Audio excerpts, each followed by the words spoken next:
అర్ష్ నీడలో ఉండేటటువంటి ఆ ఏడుగురిలో మొట్టమొదటి వ్యక్తి అల్ ఇమాముల్ ఆదిల్. రెండో వ్యక్తి ఎవరు?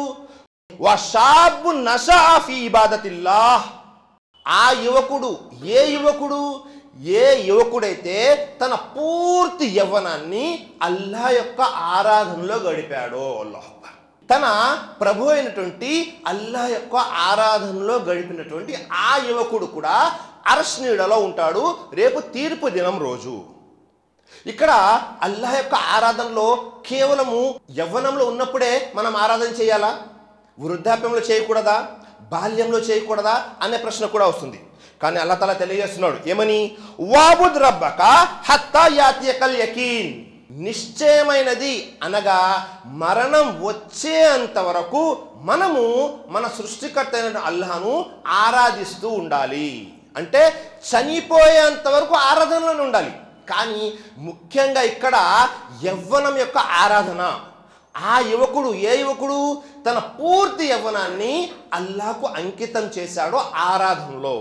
ఎందుకని ఇక్కడ యవ్వనాన్ని గురించి ప్రస్తావన చేయడం జరిగింది అంటే, మనిషి ఎప్పుడైతే యవ్వనంలోకి అడుగు పెడతాడో అనేక రకాల ఆలోచనలు, అనేక రకాల కలలు, దేని గురించి?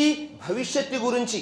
అలాగే ఎక్కువ డబ్బు సంపాదించాలి, బాగా వ్యాపారం చేయాలి, మంచి ఉద్యోగం సంపాదించాలి, అలాగే మంచి భార్యను పెళ్లి చేసుకోవాలి. ఇలా అనేక రకాల కలలు కంటూ ఉంటాడు, డ్రీమ్స్ ఉంటాయి అనేక రకాలుగా. అలాంటి సమయంలో తనేం చేయాలి? ఆరాధన కోసం ప్రత్యేకించుకోవాలి, అల్లాహ్ను ఆరాధించడం కొరకు. ఎందుకని అంటే సహజంగా బాల్యంలో ఉన్నారు, ఏమవుతుంది? పెద్దవాళ్ళ యొక్క బలవంతం మీద ఆరాధనకు వస్తారు పిల్లలు. అదే వృద్ధాప్యంలో అన్ని పనులు అయిపోయాయి, రిటైర్ అయిపోయాము, ఇంకా ఏమీ చేయలేము కాబట్టి ఆరాధనలోకి వస్తారు.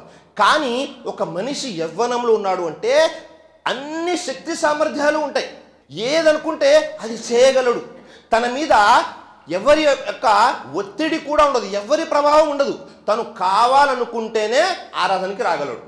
నేను ఆరాధన చేయను అంటే ఆ వ్యక్తితో బలవంతంగా ఎవ్వరు కూడా ఆరాధన చేయించలేరు. అలాంటి స్థితిలో ఉంటాడు. అనేక రకాల కలలతో అనేక విధాలుగా ఆలోచిస్తూ ఉంటాడు ప్రతి విషయం గురించి.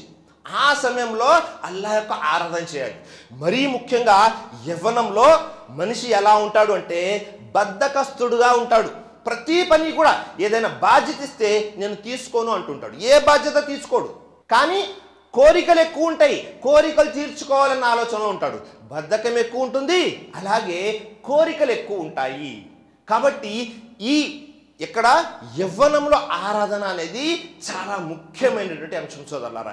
దైవప్రవక్త ముహమ్మద్ సల్లల్లాహు అలైహి వసల్లం తెలియజేశారు. తిర్మిజీ షరీఫ్ యొక్క హదీస్, అబ్దుల్లా బిన్ మస్ఊద్ రజియల్లాహు అన్హు వారి కథనం. దైవప్రవక్త తెలియజేస్తున్నారు, లా తజూలు కదమ ఇబ్న్ ఆదం యౌమల్ కియామతి మిన్ ఇంద రబ్బిహి హత్తా యస్అలు అన్ ఖమ్స్. ఆదం సంతతి ఎవరైతే ఉన్నారో వారు రేపు కియామత్ తీర్పు దినం రోజు, ప్రళయ దినం రోజు వారు పాదము కాస్త కూడా ముందుకి కానీ వెనక్కి కానీ జరగదు. ఎప్పటి వరకు? వారు 5 ప్రశ్నలకి సమాధానం చెప్పేంత వరకు. ఏమిటా 5 ప్రశ్నలు అంటే, మొట్టమొదటిది అన్ ఉమ్రిహి ఫీమా అఫ్నా.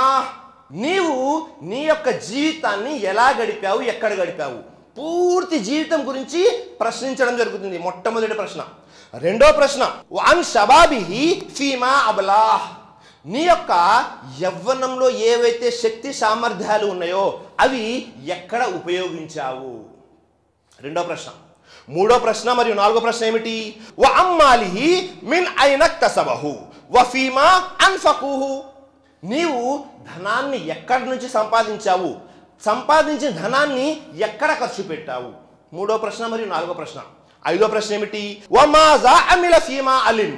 నీకు ఏదైతే జ్ఞానం నేర్చుకున్నావో తెలిసిందో ఆ జ్ఞానంపై ఎంత ఆచరించావు. 5 ప్రశ్నలు.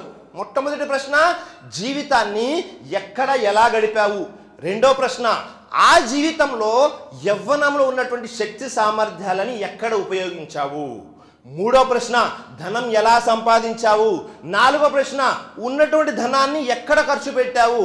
ఐదో ప్రశ్న మీరు ఏదైతే జ్ఞానం నేర్చుకున్నారో, ఎంతైతే జ్ఞానం ఉందో దానిపై ఎంత ఆచరణ చేశావు. ఈ 5 ప్రశ్నలకి సమాధానం చెప్పేంత వరకు ఆదం సంతతి ఎవరైతే ఉన్నారో వారి కాలు కాస్త కానీ ముందుకు కానీ వెనక్కి కానీ కదలదు. మరి ఇందులో ఒక ప్రశ్న ఉంది, అదేమిటి? తన జీవితంలో ఉన్నటువంటి యవ్వనంలో శక్తి సామర్థ్యాన్ని ఎక్కడ ఉపయోగించడం జరిగింది? చాలా ముఖ్యమైన విషయం. ఎందుకని? ముందు ప్రశ్నలోనే పూర్తి జీవితం ఎక్కడ గడిపావు అనేది వచ్చేసింది. కానీ రెండో ప్రశ్నలో మరియు యవ్వనం గురించి ప్రత్యేకమైన ప్రశ్న ఎందుకు అంటే, ఈ యవ్వనంలోనే మనిషి ఏదనుకుంటే అది చేయగలడు. తనని ఆపేటటువంటి వారు ఎవ్వరు ఉండరు యవ్వనంలో ఉన్నటువంటి వారిని. తను కావాలంటే ఆరాధన చేయొచ్చు, లేదు అంటే తన ఇష్టం వచ్చినట్లు ఉండొచ్చు. వారు స్త్రీలైనా పురుషులైనా వారు ఎవరైనా సరే ఆరాధన అనేది మరీ ముఖ్యంగా యవ్వనంలో ఉన్న ఆరాధన అనేది చాలా ముఖ్యమైనటువంటి విషయం. ఎందుకని అంటే, ఎవరి ప్రభావం లేకుండా స్వతహాగా తనకు తాను నేను నా యవ్వనాన్ని అల్లాహ్కు సమర్పించాలి. అనేక రకాల కోరికలు ఉన్నాయి, అనేక రకాల చెడు అలవాట్లు అయ్యే అవకాశం ఉంది.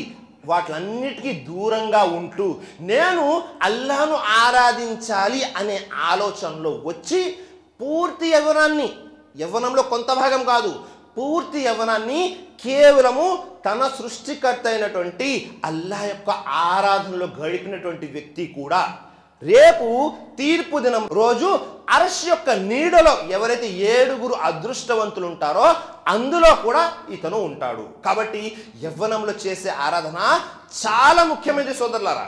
కాబట్టి మనము వ్యాపారాలు చేయాలి, ఉద్యోగాలు చేయాలి, డబ్బులు సంపాదించాలి, సమాజంలో పేరు ప్రఖ్యాతులు సంపాదించాలి, ఇలా అనేక రకాల ఆలోచనలు ఉంటాయి. వీటితో పాటు ఆరాధన అనేది కూడా చాలా ముఖ్యమైనటువంటి అంశం. రెండో వ్యక్తి ఎవరు? పూర్తి యవ్వనాన్ని అల్లాహ్ యొక్క ఆరాధనలో గడిపినటువంటి వ్యక్తి.